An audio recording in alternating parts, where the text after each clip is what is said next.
Arkadaşlar bir iki adım geri. Hacı amca geri gelemiyor. Peygambere uzanan eller kırılsın. Hazreti Muhammed onurumuzdur. Hadi ya biraz da takip.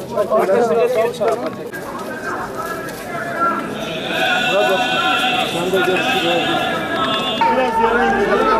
La ilahe illallah. Muhammed Resulullah. Ahmet uyuma peygambere sahip çık. Ahmet uyuma peygambere sahip çık. Olmaya, onun bırakmış olduğu mirası ve değerleri savunmaya bugün devam ediyoruz. İnşallah bundan sonraki ömrümüzde de devam edeceğiz.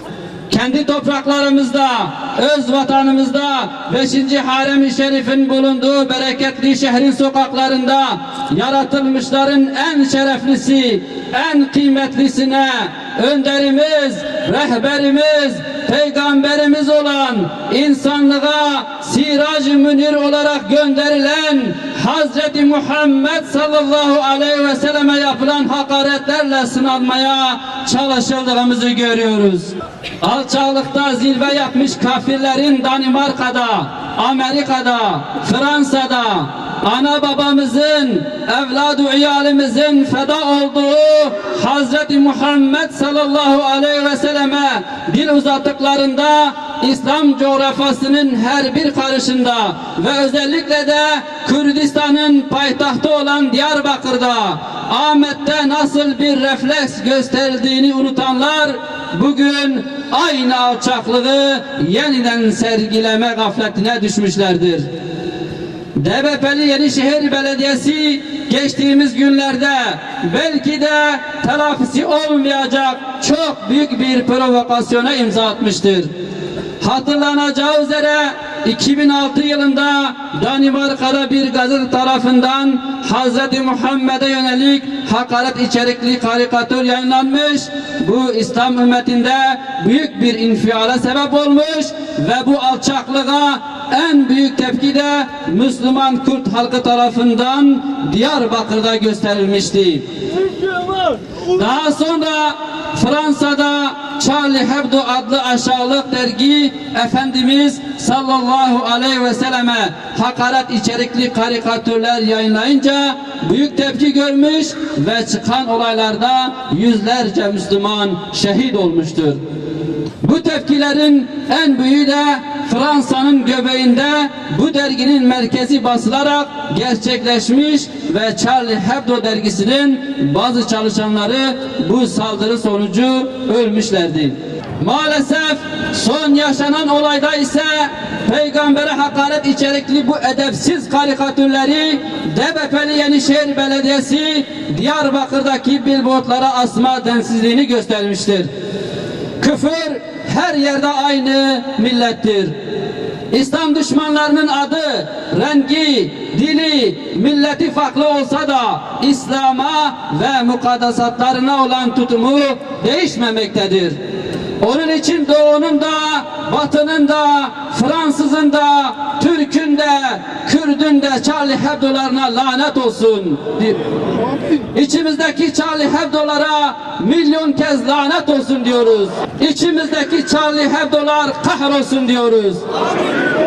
Her ne kadar Yenişehir Belediyesi'nce yapılan açıklamada billboardlarda asılan karikatürün Charlie Hebdo'da çıkan karikatür olduğunu bilmiyorduk bahanesi ileri sürüldü ise de çocuk genler konusu işlenirken sakallı, sarıklı İslami görünümlü bir figürün küçük yaştaki bir kıza tecavüz eden biri olarak kullanılmış olmasının kendisi bile tek başına İslami değerleri ve Müslümanları hedef haline getiren bir algının oluşturulmasına yol açtığı için ayrıca çok büyük bir alçaklıktır. Akıldan, izandan, vicdandan, merhametten yoksun olan bu zihniyet nasıl bir tehlikeyi kapısına davet ettiğinin farkında değildir. Meczupların, sarhoşların, berduşların bile hayal edeceği, imtina göstereceği bir eylemin hangi gerekçeyle, hangi hedef gözetilerek gerçekleştirildiğini kamuoyu anlamakta zorlanıyor. Evet, bizler söz konusu zihniyetin İslam düşmanlığını icra etme konusunda ne kadar mahir olduklarını çok iyi biliyoruz. Bu necis zihniyetin İslam'ın şiarlarına nasıl saldırdığını, karikatürize ederek nasıl hicvetini başta Cizre'de olmak üzere tesettürlü, çarşaflı kadınların ellerini, ayaklarını zincirleyerek aşağılamaya çalıştıklarını gördük. Bu zihniyetin tornasından çıkmış zavalların Kur'an-ı Kerim'i yakarak videosunu da sosyal medya üzerinden yayınladığına defalarca tanıklık ettik. Daha geçen yıl 6-7 Ekim'de sergiledikleri, ilan ve icra ettikleri İslam düşmanlıklarını unutmadık.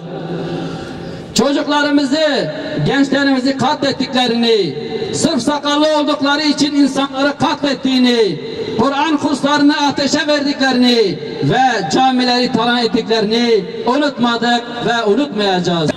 Biz bu zihniyetin Allah'a ve Resulüne karşı düşmanlıkta nasıl bir potansiyele sahip olduklarını çok iyi biliyoruz. Lakin peygambere hakaret içeren, edepten yoksun, aşağılık karikatürleri Müslüman Kürt halkının gözlerinin önünde afişe edeceklerini, kalplerindeki kini ve öfkeyi böyle aşikar edeceklerini, bu cüreti göstereceklerini de beklemiyorduk. En sapkın insan müsveddesi gruplarla iş tutanların, şehrin sokakları gibi zihinleri çöp yığınıyla dolanların, bu tür saldırılarla kendi kazdıkları hendeklerde çırpındıklarına şahit olmaktayız. Sözüm ona çocuk istismarına dikkat çekmek için İslam'ın kutsallarına saldıran malum zihniyet, özellikle son aylarda sebep oldukları çocuk katliamları unutarak veya görmezden gelerek böyle zelil bir fiili gerçekleştirmesi kelimenin tam anlamıyla aymazlık ve şirretliktir. Ve ma erselnake illa rahmeten lil alemin. Biz seni alemlere bir rahmet olarak gönderdik. Hitabına muhatap olmuş, yaratılmışların en şereflisi olan Hazreti Muhammed'e sallallahu aleyhi ve selleme yönelik yapılan saldırıları kabullenmeyeceğimizi ve ne mal olursa olsun bunun karşısında duracağımızı buradan bir kez daha ilan ediyoruz. Gerçekleşen alçak saldırının müsebbiplerini, sorumlularını kamuoyu önünde derhal hesap vermeye davet ediyoruz. Verilen görevi icra eden 3-5 personelin görevine son vermek değil, karikatürlerin yayınlanmasını onaylayan yetki sahiplerini istifaya ve söz konusu partiyle belediye yetkilerini kamuoyu önünde özür beyan etmeye çağırıyoruz. Malum zihniyetin muadil siyasi partileri, türevi STK'ları ve bunların temsilcileri en ufak hadiselerde bile vavele koparırken yaşanan bu fecaat karşısında hiçbir tepki göstermemeleri ve öz eleştiri yapmamaları üç maymunlar figürüne büründüklerinin göstergesidir. Kutsallarımıza yönelik gerçekleşen bu hakareti çok büyük bir provokasyon olarak değerlendiriyoruz. Sorumlularla ilgili ciddi adımların ivedilikle atılmasını bekliyoruz. İslam'ın değerlerinin hakir görülmesi, hicvedilmesi, hele onun peygamberine hakarete yeltinilmesini sıradan, alelada bir saldırı olarak görmediğimizi özellikle belirtmek istiyoruz. İslam gençliğinin sabrının test edilmemesi gerektiğine, sabır taşlarına dokunulmaması hususunda uyarıda bulunuyoruz. Bir kez daha hatırlatırız ki bu topraklar, bu şehir diyar-ı Muhammed'dir. Diyar-ı İslam'dır. Tekbir!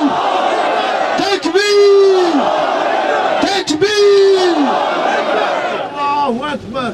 Bu kenti yönetenleri Müslüman Kürt halkının değerlerine, hassasiyetlerine saygı duymaya, asla ama asla hakaret etmemeye, bam teline dokunmaktan sakınmaya davet ediyoruz.